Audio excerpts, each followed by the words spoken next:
სტუდენტებს შეუძლიათ ლეპტოპები შეიძინონ როგორც ონლაინ მაღაზიიდან, ისე ჩვეულებრივი მაღაზიიდან. ონლაინ მაღაზიაში ლეპტოპის საშუალო ფასი 10%-ით დაბალია ვიდრე ჩვეულებრივ მაღაზიაში. ამიტომ უნდა ვივარაუდოთ, რომ სტუდენტების უმრავლესობა ლეპტოპს ონლაინ მაღაზიაში შეიძენს. ჩამოთვლილთაგან ყველაში, გარდა ერთისა, გამოკვეთილია გარკვეული მიზეზი, თუ რატომ შეიძლება იყოს ეს ვარაუდი მცდარი. რომელია ეს ერთი?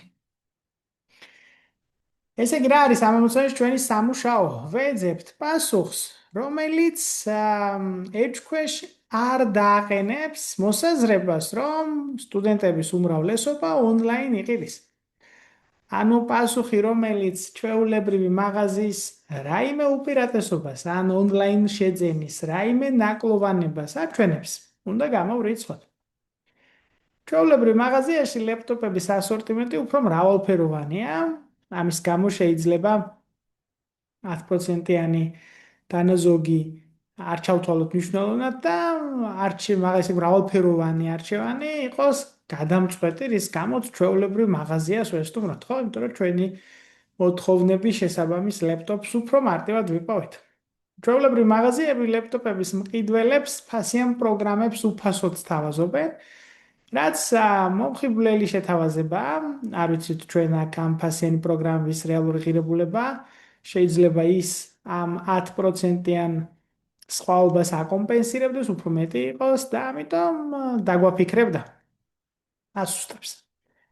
ონლაინ მაღაზიაში ლეპტოპების მიწოდების დრო ერთი კვირაა, ჩვეულებრივ კი მყისიერად ხელმისაწვდომი და ეს სიკეთე მყისიერად ხელმისაწვდომობა, რა თქმა უნდა, მნიშვნელოვანია სტუდენტისთვის, ვისაც ლეპტოპი სჭირდება, ხო, შეიძლება სამსახურში ან უნივერსიტეტში ჰქონდეს სასწრაფო საქმე. ონლაინ მაღაზიაში შეძენისას ნივთის ღირებულებას მიწოდების საფასური ემატება. ოკეი, ამ შემთხვევაში შეიძლება ამ სხვაობამ, ესე იგი შექმნას მოცემულობა, რომ მიწოდების საფასური იმდენად მაღალი იყოს, რომ დააკომპენსიროს ეს ფასდაკლება. სხვაობა უფრო სწორად, ხო?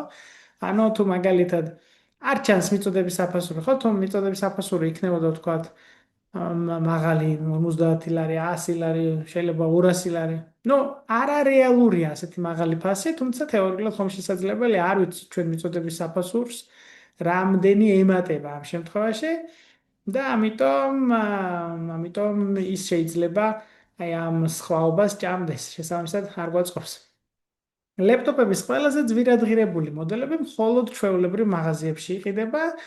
ეს არ აყენებს ეჭქვეშ მოსაზრებას, რომ უმრავლესობა სტუდენტებისა ონლაინ მაღაზიაში შეიძენს. არა იმიტომ, რომ სტუდენტები დაბალშემოსავლიანი სეგმენტია, როგორც მოცემულობა, ხო, ეს ჩვენ არ ვიცით და ამგვარი დაშვების გაკეთება არ მიმაჩნია. მაინც და მაინც მართებულად. უბრალოდ, თუნდაც სხვა კატეგორიაზე იყოს საუბარი, ზოგადად ბაზარზე ყველაზე ძვირადღირებული მოდელების მიმართ მოთხოვნა მთლიან წილში არის ძალიან დაბალი, ხო? აბა რამდენი იყიდულობს 15, 20, 30,000 ლარიან ლეპტოპებს, ხო? ანუ ეს იმას ნიშნავს, რომ სტუდენტების უმრავლესობა ლეპტოპს ონლაინ მაღაზიაში შეიძენს ფასდაკლების გამო, დაბალი ფასის გამო. ეს აზრი კვლავ აქტუალურია, იმიტომ რომ ყველაზე ძვირადღირებული მოდელები არ არის მაქსიმალურად მოთხოვნადი. ძალიან დაბალია მათზე მოთხოვნა. ამ ხრივ აქ ეპასუხი ვისაც აქვს, არის ეპასუხშიც გარკვეული არგუმენტები, რის გამოც შეიძლება ეპასუხს ეჭქვეშ დაეყენებინა მოცემული მოსაზრება და მოდი ამ შესაძლო არგუმენტებზე ორი სიტყვა ვთქვათ. ერთი არგუმენტი არის ის, რომ სტუდენტების ის კატეგორია, ვინც თქვათ პროგრამისტია, ან დიზაინერია, ან სხვა მსგავსი პროფესიის წარმომადგენლებს სჭირდება ძვირადღირებული, ანუ მძლავრი ლეპტოპები. ისინი ამ მაღაზიებში, ფიზიკურ მაღაზიებში შეიძენენ, ხო? თუმცა კვლავ კითხვა უმრავლესობასთან მიმართებით რა გავლენა ექნება სტუდენტთა ამ კატეგორიას. ასევე ძალიან საინტერესო არგუმენტია და მინდა რომ გავაჟღერო ამ ვიდეოში, ეს არის ყველაზე ძვირადღირებული ლეპტოპების გავლენა ჩვეულებრივ მაღაზიებში საშუალო ფასზე. ხომ არ ხსნის ჩვეულებრივ მაღაზიებში ჩვეულებრივ მაღაზიებში მაღალ საშუალო ფასს ის ფაქტი, რომ ყველაზე ძვირადღირებული მოდელები მხოლოდ აქ იყიდება.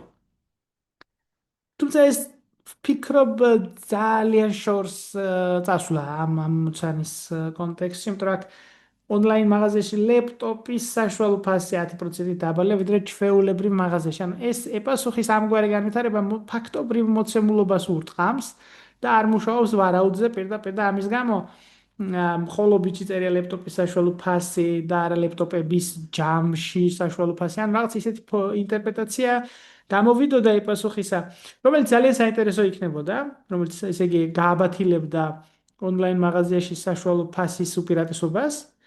თუმცა უბრალოდ ვფიქრობ, რომ ეს ძალიან ძალიან შორს მიდის და ეს არ არის ამ მომცაში ნაგულისხმევი, ხო?